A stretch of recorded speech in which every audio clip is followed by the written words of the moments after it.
It's a gaming empire with properties in 6 states and expanding. But what's the real story and the humble beginnings of the man who started it all? Born in 1910 in Enid, Oklahoma, SamBoyd was only 9 and one of 5 children when he lost his father, Bill, to typhoid. It was then up to his mother to continue the cab company his father had started. When after a year that didn't work, his mother, Lotta, moved the family west to Southern California. They settled in Long Beach and Sam started high school there, helping the family by working the carnival games at the Long Beach Pike Amusement Park for 10 cents an hour. When he turned 21, Sam worked on the gambling ships, then anchored 3 miles off the coast of California in international waters. He learned how to deal all the table games and stayed there for several years. During this time, Sam met and married a girl from Salt Lake City, Mary Newman. Within a year, they had their only child, Bill, named after Sam's father. When the feds eliminated the gambling ships, Sam moved his family to Las Vegas. I was very happy when we moved to Las Vegas because I'd been in 5 schools in 5 years. And so I was here in the 5th grade. Sam had $80 in his pocket when he came to Las Vegas as a dealer in 1941. It was a small town back then, about 8,800 people. We lived in a motel, I remember, when we first arrived on Fremont Street. And he went to work right away And in those days, though, they paid daily. He would get paid, I remember he made $8 a day as a dealer, and he would come home, and I was so impressed. If he got any tips, they were in silver dollars, and he would stack up the silver dollars. And for a little guy growing up, that was impressive to look at. Sam worked his way up the table game side of the business, working at many properties: the Jackpot Club, the Savoy Club, the El Cortez, the El Rancho. Then in 1951, a turning point for SamBoyd.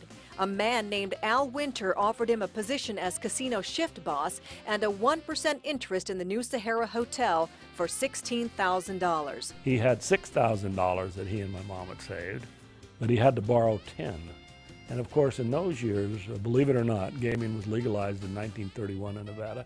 But still at that time, if you were in the gaming business, you were kind of thought to be a second-class citizen, a little shiftless, irresponsible, so he couldn't borrow it from the bank. So Sam borrowed the money from a friend. The Sahara was a success, and Sam was able to pay back the money. Bill Boyd remembers his father, Sam, as a hard worker. I remember when we went from 6 days to 5.5 days of work, and he said to me when that happened, with a straight face, very serious, he said, "I don't understand this." He said, "What can people do with a whole day off?" He just couldn't, a day and a half, pardon me. He just couldn't believe that anybody could want that much time off because he worked all the time. Sam's hard work paid off even more. He was asked to be the general manager of the Mint. After 10 successful years there, Sam went to the El Dorado in Henderson, which the family had purchased. A year and a half later, the folks with the Union Pacific Railroad came with an offer. They were willing to build a gaming property near the station and let Sam and friend Frank Scott lease it and run it. Bill said his father's innovative ideas really helped. Sam wanted to open the Union Plaza with all female 21 dealers. The men dealers were up in arms in town. They called my dad a traitor.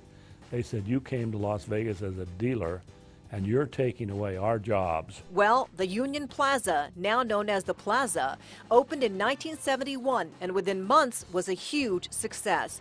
So what do the Boyds do now? They decide to build on a piece of land they had at First and Ogden downtown. They call it the California Hotel, thinking most of their business would come from the Golden State. They opened and they really struggle, so another brainstorm. What we need is a niche market, and that's going to be Hawaii. So he said, "You know, when we lived in Hawaii, there was a game in every block." Meaning the Hawaiians loved to play, and the Boyds were going to make the California Hotel the Hawaiians' home away from home. They sent their chef to Hawaii to learn Hawaiian cooking and established a Hawaiian vacation package to Las Vegas. I think the main reason, though, that we were successful was because my dad was thought to be a local boy by the Hawaiians. They considered him one of them because he had been there, we had lived there, and he had operated a business there. Another interesting thing we found out at the time is the Hawaiians loved Coors beer. At that time, you could only get it in Colorado, Nevada, or California. Well, we found that out. So when we would go over, if we were going to visit 40 travel agencies while we were there, we would load 40 cases of Coors on the commercial airline with us.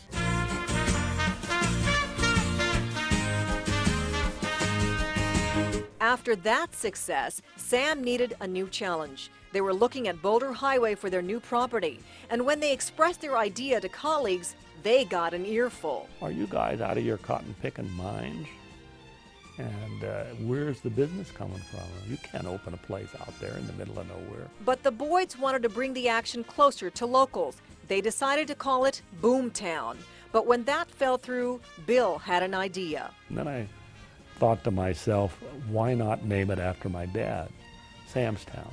So that's how we really came upon the name Samstown. How did your dad feel about that? How did you go up to him and say, Dad, this is what I want to do? How did that happen? He felt great. He felt great about it, that we were naming it after him. The gamble paid off, and that was the start of the Boulder Strip. A few years later, in 1983, Bill got a call from the UNLV athletic director. The football field was in bad shape, and they needed new turf. So Boyd donated $1.5 million for the project. And when asked what the stadium should be named, Bill did not hesitate. And you see it today, SamBoyd Stadium. A couple of things his son says Sam was most proud of was being elected president of the Chamber of Commerce. No one in the gaming business had been elected president until then. He helped start the United Way of Las Vegas. He also founded the Boys and Girls Clubs in both Henderson and Las Vegas. And Sam traveled to Reno to convince his gaming colleagues to do the same, which they did. And I think it had something to do with his youth. When he grew up, he didn't have a father growing up. He died at a very young age, and he knew how much his mother had struggled. And I think he always felt that if I can do anything for younger people to make them more successful and grow up well, I want to do that. Sam was proud his son had become a lawyer. When I was growing up, my mom would always say, Billy, you don't want to grow up to be a dealer like your dad. And my dad would always pipe in and say, that's right, son. You should get an education. My dad in World War II was drafted into the war, spent 2 years in the service, and he was in the medical corps. I remember when we were talking about that, he said, son, why don't you go to medical school? And I remember saying, Dad, you know, I really can't stand blood, so that's not going to work for me.